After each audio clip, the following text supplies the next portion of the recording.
असा कसा रे तू? हा? अरे माणसाचं मी माझं काही नसतं या जगात. आणि ज्याला तुम्ही मालकी समजतात ते फक्त काही काळापुरतं करार तत्वावर मिळालेलं असतं. म्हणून तर ज्याला तुम्ही माझं घर माझी जमीन म्हणून आयुष्यभर मिरवतात ते हे जग सोडून जाताना बरोबर नेता येत नाही. शिष्याने गुरुशी एकनिष्ठ असावं. कितीही संकट आली तरी गुरुची कास सोडू नये.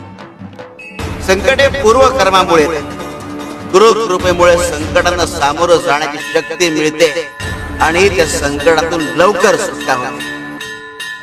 गुरु चरित्रामधून ही मोलाची शिकवण मिळते.